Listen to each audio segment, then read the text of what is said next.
Hello tout le monde, j'espère que vous allez bien. Nous revenons aujourd'hui avec un deuxième podcast tricot. Et donc, on va commencer, il n'y aura que deux projets, ça va être assez rapide. Le premier, c'est le Muscle Broke Hat, dont je vous avais parlé la dernière fois. Écoutez, je suis en route pour aller tricoter mon bonnet parce qu'aujourd'hui, je me suis acheté un joli manteau, donc j'aimerais avoir un joli bonnet. Et là, jusqu'à présent, j'ai un bonnet qu'on m'a offert à Noël. Je vais vous montrer ça, il est terrible. Go Lakers! Non, c'est pas les Lakers, je sais pas ce que c'est. Mais go! Franchement, c'est le pire bonnet. Mais il tient chaud et pour l'instant, j'ai rien de mieux. Donc, je suis en route pour aller à mon petit atelier dans une bibliothèque Aimé Césaire, là dans le 14e. Et ben, on va voir si j'arrive à débuter le Muscle Broke Hat.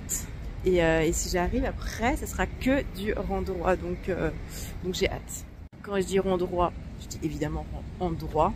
Mais ouais, qui porte ça? Et en même temps, il y a un style, hein. Je cache pas. Et nous en sommes là. Donc autant vous dire qu'on en reparlera. En fait, ce qui s'est passé, c'est que je suis partie à un atelier du coup dans Paris pour essayer de comprendre le début des rangs parce que vraiment ça m'était complètement incompréhensible quand je regardais sur internet. J'avais beau regarder, je me suis dit qu'une personne humaine, rien de tel. Et il s'avère que donc je suis partie dans un atelier, donc c'était donné dans une asso, dans une bibliothèque. Et en fait, j'y suis partie avec mes aiguilles circulaires, avec mon Muscle Broke Hat patron traduit en français par mes soins, enfin par mes soins, par des outils Google Trad, hein, mais du coup, j'avais pas vraiment relu, etc. Et en fait, la personne, elle le lisait, elle était c'est pas hyper clair. Donc en fait, je me suis retrouvée à un atelier où j'ai pas pu vraiment faire de points. Donc après, elle m'a dit non mais c'est une bibliothèque, va chercher de quoi faire un bonnet, etc. Donc je suis partie dans les modèles de tricot. Donc déjà, il n'y avait rien qui me disait trop et je sais pas pourquoi parce que ça fait très peu de temps, comme vous le savez, que j'ai commencé le tricot. Mais j'aime bien commencer par le bout du projet et finir par les côtes. Bon, là, il n'y a pas de côte sur celui-ci parce que vous savez, c'est un tube et après, vous remettez dans le tube et là, ça vous fait un bonnet. Je ne sais pas si c'est très clair, mais en gros, c'est un long tube, le Muscle Broke Hat. Je vais essayer de trouver une photo. Et ce qui fait que tous les bonnets ont commencé par les côtes. Et je sais pas, je commence déjà à avoir des tocs de... Non, non, non, moi je veux commencer par le bout. Donc bref, peu importe, elle a commencé à essayer de me montrer les points de base pour commencer par le top, le bout. Et en fait, elle avait beau me montrer, j'ai essayé de faire la même chose et j'étais en mode waouh. Et là, je me suis dit, mais en fait, YouTube, même si déjà je valorisais le fait de pouvoir apprendre grâce aux vidéos disponibles sur YouTube, je me suis dit, mais en fait, mais heureusement que ça existe pour moi parce qu'en fait, on était plein, on était une vingtaine. Après, elles étaient 3 intervenantes et elles tournaient, etc. Mais bon, forcément, ça fait pas énormément de temps pour chaque personne. Et en fait, elles me montraient le point genre 5-6 fois. Et j'ai essayé de refaire en même temps, je me dis, je comprends rien. J'aurais aimé par où ce fil, etc. Donc, ce qui fait que très vite, je me suis rendu compte que ça va être compliqué pour moi. Et donc, même moi, j'ai essayé de refaire les points que je savais déjà faire, que je croyais, mais sans vidéo pour m'accompagner. En fait, j'avais déjà oublié comment monter, parce que du coup, je me suis rapatriée sur une chaussette. Et en fait, je suis sortie là au bout d'1h30, j'avais pas fait un seul point. À chaque fois, je faisais, je démontais, je te demandais où j'en suis. Mais bon, après, globalement, les personnes, il y avait qui étaient beaucoup plus avancées sur certains projets. D'autres qui, comme moi, à la fin, n'avaient pas fait grand-chose. Bon, personne n'était pire que moi, parce que forcément, quand on ressort avec aucun point sur des aiguilles, bon. Mais en tout cas, l'ambiance était très sympa, il y avait tous les âges, bon, c'était globalement très féminin. Et c'était hyper chouette, ça discutait du tricot, mais un peu tout. Donc, ça n'a pas été une réussite au niveau tricot. Néanmoins, j'ai passé un bon moment et est-ce que c'est pas ça le plus important? Et du coup, je rentre chez moi et je me dis non mais moi il faut que je me fasse ce début de bonnet parce que si le tutoriel il n'est pas très bien fait, franchement c'est pas moi qui vais le corriger dans tous les cas en français. Et ensuite, il faut forcément que je me tourne vers YouTube et YouTube devra avoir la réponse quelque part. And I found it. J'ai trouvé une vidéo en anglais parce qu'en fait il y a beaucoup qui commencent ce bonnet en faisant du crochet. Et le truc, moi je suis pas contre acheter des choses pour commencer, mais je commence déjà à avoir acheté trop de choses. Donc je me dis, calme-toi sur le matériel, essaye de faire avec des aiguilles, puisque je pense que ça doit passer. Et en fait, là j'ai trouvé une vidéo que je vous mettrai en Paris sous la barre d'infos pour commencer. Et c'est avec le Caston, je vais chercher c'est quoi, le Disappearing Cast Loop On. Je ne sais pas comment il dit en français parce que c'est une vidéo en anglais. Et j'ai quand même réussi, je vais vous montrer, à faire ça. Donc c'est normal, on part d'un cercle vraiment très petit. Et puis ensuite, on va avoir 4 bandes comme ceci. Et une fois qu'on a assez grandi le bonnet, et ben, on va pouvoir trouver une jauge ici. Et c'est cette jauge-là qui fera qu'on n'a pas besoin de faire un échantillon et qu'on peut le faire, ça s'appelle un échantillon? Les 10 sur 10, ouais, je crois que c'est ça. Sauf qu'évidemment, vous le voyez comme moi, la laine ou les aiguilles ne sont pas adaptées puisque on a des trous. C'est pas des trous, mais disons que on a des jours de partout, donc ça ne correspond pas. Mais néanmoins, j'ai appris une nouvelle technique, j'étais trop contente et je me suis dit que ce bonnet, bah, pour septembre, octobre, novembre prochain, il pourra peut-être être fait. Donc très contente.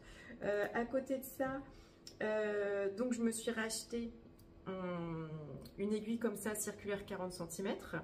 Je vous mettrai le total à la fin parce qu'on est qu'en février, mais mon montant a déjà explosé. Et pourtant, j'ai pas l'impression d'avoir grand chose. Hein. Je vous le dis, ça coûte très cher le tricot. Après, évidemment, j'ai pris une bonne marque, j'ai pris Xiaogu. Mais parce que je suis influençable aussi et que toutes les personnes qui utilisaient cette marque disaient ouais, c'est génial, si j'avais su, j'aurais commencé par ça direct. Et je en mode bah. Ok, solde. Donc je regrette pas parce que c'est vrai que c'est très agréable. Après, j'ai jamais rien testé d'autres, donc il n'y a aucune comparaison possible. Mais au moins, s'il y a des... En plus, je me connais parce que si jamais j'avais acheté du matériel moins bon, j'aurais été capable de dire ah, mais c'est à cause du matériel, c'est sûr. Tandis que là, quand je rate, assez logiquement, je pense que ça vient de moi. Donc voilà pour le bonnet. On n'a pas été très loin. Il va falloir que je change soit la laine. Je pense que ça sera la laine que je vais changer.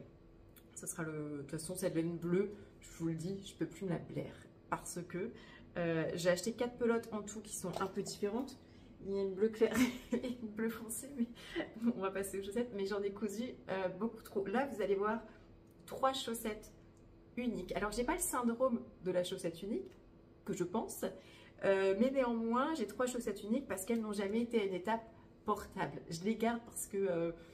et entre-temps, j'ai je pense des centaines de mètres également de laine parce que des fois je ratais, etc. Mais celles-ci, les 3 là, j'ai décidé de ne pas les défaire parce que je me dis un jour, peut-être, j'aurai des beaux tricots et je regarderai, je comparerai avec mes tricots d'aujourd'hui et je me dis, waouh, le chemin parcouru. Parce que il y a du chemin à parcourir. Donc on passe aux chaussettes. Donc le tutoriel, je vous rappelle, c'est celui que j'ai commencé à suivre, c'est celui de 3615 Kumquat. Et donc j'avais commencé par des aiguilles circulaires. Donc j'étais arrivée à ceci, donc avant le talon évidemment. Là j'avais mis un fil pour garder mes 30 mailles d'un côté et faire le talon de l'autre côté. Sauf que en faisant ceci, j'ai tout perdu. Bref, de toute façon, je la trouvais moche, on peut le dire. Je me suis dit, non, franchement, si je tricote pour avoir ce rendu, merci, mais non merci quoi. Donc, je me suis dit, non, c'est pas grave, on refait. Donc là, on refait. Et là, je me dis, au talon, j'arrive globalement à la même erreur. Je me rends bien compte, mais je me dis, je peux pas tricoter que des bouts de chaussettes.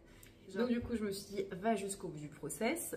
Essaye le plus que tu peux, comme ça au moins tu apprendras quelques petites choses, même si déjà je commençais à me rendre compte que cette chaussette non plus ne convenait pas au standard que je m'étais dicté, c'est-à-dire quelque chose qui n'a pas des démarcations dégueulasses globalement. Mais c'est pas grave. Donc ensuite j'ai fait ça, j'ai plein de petits trous partout et j'ai carrément un énorme trou. Bon, donc là à ce moment donné c'est devenu clair que cette chaussette n'aurait pas de fin, mais c'est pas grave. Je me suis dit, commençons la 3e. Entre temps, j'avais commandé une mini circulaire et là, je suis passée. Donc, j'ai fait toujours le début par rapport au même tutoriel. Il va falloir que je le rentre. Et ensuite, là, oh, regardez ça. Franchement, je vais vous montrer les côtés. Est-ce qu'on voit des démarcations? There is nothing. Donc, je suis très contente. Il n'y a pas de démarcation. Qu'est-ce que j'ai pensé des mini circulaires? Au début, je me suis dit, je préfère les aiguilles, enfin les circulaires normales. Et puis après, je me suis dit, bon, t'as fait que 2 chaussettes, tu pourrais quand même essayer de t'habituer. Parce que je sais qu'il y a des personnes, enfin, j'ai lu sur internet, sur la tricosphère, que on était un peu une team ou l'autre, mais je me suis dit, enfin, quand même. Carole, ça fait pas si longtemps que tu tricotes, n'aie pas des habitudes comme ça, essaye de, voilà, d'aller au-delà. Et donc j'ai essayé, au début c'est un peu perturbant parce que c'est vrai que c'est un peu petit, et puis très vite, je trouve que c'est très avantageux de pouvoir tricoter en circulaire sans avoir de fin. Et donc, la conclusion quand même par rapport à ça, c'est que mes points sont beaucoup plus réguliers, beaucoup plus lâches. Et vu qu'ils sont plus lâches, je me galère beaucoup moins finalement à tricoter. Et en plus, j'ai moins de démarcation, j'ai moins d'irrégularité de base. Et je vais vous montrer, parce qu'on retrouve la même chose sur les deux chaussettes. Donc là, si je mets côte à côte, vous voyez, il y a quand même ça qui dépasse, alors j'ai utilisé exactement le même tour, j'ai 60 mailles sur les deux. Donc vous voyez, c'est plus grand. Pas que je cherche à ce que ça soit plus grand, mais c'est que là vraiment c'est hyper tiré et du coup c'est un peu rêche, c'est pas fou, alors que là, oh là, on est sur quelque chose de beaucoup mieux. Et puis ensuite j'ai monté. Et ensuite j'ai voulu faire à peu près le même nombre de mailles qu'à l'aller. Et voici la chaussette. Alors par rapport au rang raccourci, j'ai fait des rangs raccourcis, mais il s'appelle comment? Donc c'est un talon à rang raccourci également, mais c'est un talon boomerang. Et là, est-ce que vous voyez des petits trous? Non, parce qu'il n'y en a pas. Genre je pourrais dire que genre franchement j'ai trop bien fait, sauf que attendez quand même, est-ce que vous voyez? Là on a une petite ligne et, ça... et en fait quand j'ai commencé la ligne, je me suis dit, ah mince, c'est que forcément j'ai merdé quelque chose puisque normalement on fait des allers-retours, etc. Et on n'est pas censé avoir une ligne en plus. Donc forcément là-dedans, parce que ce talon il est fait à base de toute la face décroissante, on est en maille double et après on crée des mailles triples. Et je ne sais pas où est-ce que j'ai fait cette erreur, mais en tous les cas, c'est certain qu'à un moment donné, j'ai raté. Donc ça m'a fait ça. J'ai presque hésité à faire un nœud, à reprendre ma couleur de celle-ci, etc. Mais franchement, je me suis dit, on n'est pas à ça près parce que de toute façon, celle-ci ne sera toujours pas la perfection. Mais c'est pas grave. On est monté. Et là, j'ai fait les côtes. Bon, il y a des côtes qui sont correctes et il y a des côtes qui sont moins correctes. Mais c'est pas grave. Ensuite, alors j'ai bloqué cette chaussette comme j'ai pu, donc sur du carton. Je n'ai pas trouvé ça ouf le carton, mais peut-être que c'est assez. Mais en tout cas là, on rentre de vacances et j'ai pas fait exprès, j'ai mis dans les affaires sales, donc c'est passé à la machine à laver plus la machine à rétrécir. Enfin non, la machine à sécher le linge, mais qui a pour fonction, je pense, de rétrécir un peu ma chaussette. Mais c'est pas grave, nous allons quand même regarder en action cette chaussette. Donc par rapport au fit, on est pas mal ici, parce qu'elle était beaucoup plus lâche avant quand même de passer au sèche-linge. Mais c'est pas grave, voilà. Par contre, le moment plus gênant, c'est ici. Comment je vais vous montrer ça bien? Vous voyez, ici on voit déjà que ça gondole, et mes mailles surtout, enfin mes côtes, ici, j'aime pas du tout. Donc, grande question. Comment faire pour que le fit soit plus ajusté? Je me pose différentes questions. Soit je me fais moins de mailles quand je remonte sur la cheville et sur la jambe. Est-ce que je passerai pas de 60 à 58, voire 56? Est-ce que pour les côtes, j'ai lu qu'on pouvait aussi prendre une aiguille de taille inférieure? Aiguille que je n'ai pas encore, j'ai pas de 2. Mais en fait... se posera la question très sérieusement de que faire par rapport aux achats. C'est-à-dire que là, en tout, j'ai acheté 4 aiguilles de très bonne qualité, soit. Mais bon, il y en a quand même pour, je pense, 50 balles d'aiguilles. Facile. Et le truc, c'est que j'ai que 2 tailles. En fait, j'ai 2 mini circulaires, enfin une de 23 cm et une de 40 cm pour le bonnet. Après, j'en ai 2 des aiguilles circulaires de 80 cm. Mais à un moment donné, il va peut-être falloir... pencher à une autre stratégie parce que je ne vais pas acheter à chaque fois une paire d'aiguilles par projet, quoi. Donc je pense que je vais pouvoir m'orienter sur un kit tranquillement et en même temps je me dis ça me paraît toujours un peu précipité de m'orienter vers un kit alors que j'ai pas encore fait une seule chaussette. Donc je sais pas, j'hésite. En tout cas je veux bien vos conseils si jamais vous pouvez me dire comment faire pour que mes côtes soient ajustées parce que globalement j'ai envie de me servir au moins au début de ces chaussettes comme pour dormir. Donc j'ai pas des grandes attentes en fait, mais je veux qu'elles tiennent bien le pied. C'est pour ça que c'est pas très grave s'il y a des trous. Il faut pas non plus qu'on puisse y mettre un doigt comme l'autre, il faut quand même rester raisonnable. C'est pas très grave si le fit il est pas parfait, mais ça serait quand même bien de commencer à progresser sur le fit. Et en fait là où je suis bloquée, c'est que moi je veux bien faire la deuxième, mais je veux être sûre que la deuxième elle sera mieux que celle-ci. Et en fait est-ce que je passe à 58, à 56 mailles? Est-ce que je mets tout en 2? Que faire? Que faire?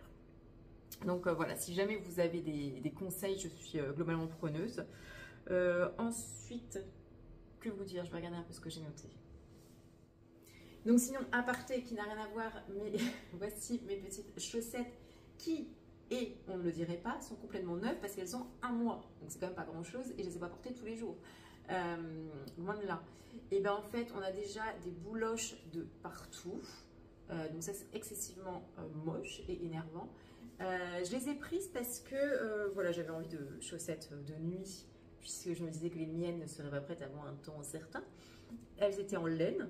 C'était à 50%, elles avaient une couleur attirante, je me suis dit go for it, sauf qu'en fait, ben en fait je suis très déçue parce que ça fait que se détendre, il faut les laver à chaque fois, alors vous me direz ouais mais on les porte une fois, on les lave, ça paraît logique, je vous entends, mais moi c'est des chaussettes de nuit que je mets de temps en temps comme ça, genre avec mon pyjama, et en fait c'est des chaussettes globalement qui servent juste au début de la nuit pour m'endormir, après je les enlève, donc en fait à chaque nuit je les porte 2 heures. Donc je pense que je peux la mettre plusieurs jours d'affilée.